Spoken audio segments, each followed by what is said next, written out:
Comedians సినిమాల్లో హాస్యాన్ని అందిస్తారు కదా, మరి నిజ జీవితంలో కొందరు అందిస్తారు, ఇంకొందరు ఎవరైనా అందిస్తారేమో అని ఎదురు చూస్తుంటారు. మీరు ఫస్ట్ కేటగిరీ అనుకుంటా. ఏమంటే కేటగిరీలు ఏంటండి బాబు, అది ఇండివిజువల్ యాటిట్యూడ్ అంతే. దీనికి కేటగిరీలు క్లాసిఫికేషన్లు అంటే మీరు మాట్లాడే తెలుగు చూసి తెలుగు చూసా, ఇది వాసన చూసి అన్నట్టు తెలుగు చూసి ఏంటండి బాబు, వాసన పీల్చి తెలుగు విని, అది కదా. మరి అందుకే సార్ మిమ్మల్ని చాలా మంది చూసి తెలుగు మాస్టర్ ఏమో అని భ్రమపడుతూ ఉంటారు. యాక్చువల్లీ అంటే భ్రమపడుతుంటే మనం బాధపడటం ఎందుకు, వాళ్ళు భయపడితేనే మనం బాధపడాలి. సార్ మీరు రచయితగా, కాలమిస్ట్గా చాలా వ్యాసాలు రాశారు, బోల్డ్ని కవితలు, రచనలు కూడా రాశారు. కానీ మరి మంచి సినిమా కథ కూడా రాయొచ్చు కదా. రాశా, కానీ కథలని ఎవరు కన్ఫర్మ్ చేయలేదు. ఫ్రెండ్స్ ప్రోత్సాహంతో ప్రోద్బలంతో మానేశాను. మరి వాళ్ళ సపోర్ట్ లేకపోయిందంటే నేను మానగలిగేవాడిని కాదు. అంటే ఏదైనా ప్రయోగాత్మకంగా ఏదైనా కథలు రాయొచ్చు కదా అని నా ఉద్దేశం. రాయొచ్చండి, మీకు ముందే చెప్పాను కదా, ఫ్రెండ్స్ ప్రోద్బలంతో మానేశానని. నేను ప్రయోగాత్మకం దాకా వెళ్తే వాళ్ళు బల ప్రయోగం దాకా వెళ్తారేమో అని భయం వేసి మానేశాను. కథలు వదులుకోవచ్చు కానీ ఫ్రెండ్స్ని వదులుకోలేం కదండి. మీ మాటల్లో హ్యూమరిస్ట్ లాగే మీ రైటింగ్లో కవి కనపడుతూ ఉంటాడు, అప్పుడప్పుడు తొంగి చూస్తూ ఉంటాడు. తొంగి చూడటానికి వంగి చూడటానికి ఆడికి ఏం బ్యాక్ పెయిన్, స్పైన్ బెండింగ్ అవేం లేవండి. ఏదో బ్యాక్ పెయిన్ ఉన్నట్టు, బెండింగ్ స్పైన్ ఉన్నట్టు వంగి తొంగి ఎందుకు, స్ట్రైట్గానే చూస్తాడు. ఆడికేం భయం. అంటే ఖాళీగా ఉన్నప్పుడు రాస్తుంటారా? లేదండి, ఖాళీ చేసుకుని చూసుకుని కూడా రాస్తుంటాను.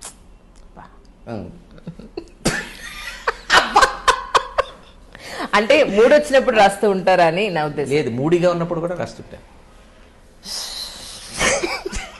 ఇంట్లో చెప్పారా? ఏమని రాస్తుంటాను. కాదండి బాబు, అంటే మీరు వినిపిస్తుంటారా అని.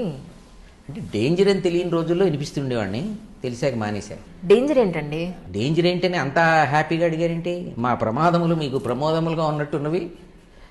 నాకు హైకూలు అంటే చచ్చేంత ఇష్టం, అంటే చెప్తే చస్తామని తెలియనంత ఇష్టం. ఓసారి తెగించి చదివా ఇంట్లో. ఓకే. దుప్పటికి చచ్చే చలి అనుకుంటా, మొత్తం నన్ను కప్పేసుకుంది అన్నాను. అబ్బా, వాళ్ళకి బాగా కాలినట్టుంది. మీరబ్బా అన్నారు, వాళ్ళు అనలేదు, నన్ను అబ్బా అనిపించారు. కంచానికి చచ్చే ఆకలి అనుకుంటాను, మొత్తం అన్నం తినేసింది అని ఖాళీ కంచం పెట్టారు.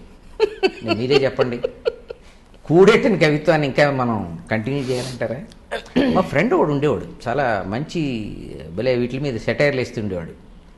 ఇవాళ గొడుగు కట్టుకొచ్చాను, వర్షం రాదే, రైలు టైంకి వచ్చింది, నిన్నటిదేమో. ఇలాంటివి చూసి నేను చెప్పాను. ఓకే. పొట్ట వస్తే పోదు, జుట్టు పోతే రాదు. ఏంటి హైకూలా? ఇప్పుడు ఏది పడితే అది హైకూల్ పేరుతోటి రాసి చదివి వినిపించి టార్చర్ పెట్టామనుకోండి, ఇలాంటి సెటైర్లే పుట్టుకొస్తాయి. అసలు యాక్చువల్గా హైకు ఒక అద్భుతమైన కవిత్వ ప్రక్రియ అండి. అది జపనీస్ హైకూస్ చాలా బాగుంటాయి. అవేంటంటే ఇప్పుడు చెట్టు నరికి తీసుకెళ్తున్నారు ఎవరో నీడతో సహా, పాప నిద్రోయింది బొమ్మని జోకొడుతూ. ఇవే కాకుండా ఇంకా చాలా డెప్త్తో ఉండేవి.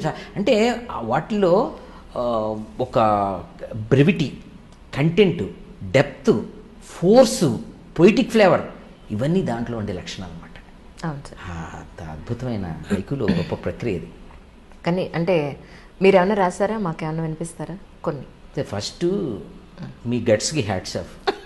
కాదు సార్, అంటే అడిగారు, తెగించి అడిగారు కదా, ఇందాక ఎలా తెగించి చదివాను, మీరు కూడా తెగించి అడిగారు కదా, అందుకు ఫస్ట్ హ్యాట్స్ ఆఫ్.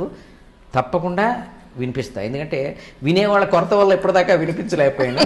ఇప్పుడు మీరు అడిగారు కదా, వినిపిస్తా.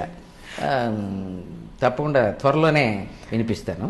నెక్స్ట్ ఇంటర్వ్యూకి మీరు కొంచెం ధైర్యం పుంజుకుని నన్ను మళ్ళీ పిలిచినప్పుడు అప్పుడు చూద్దానండి.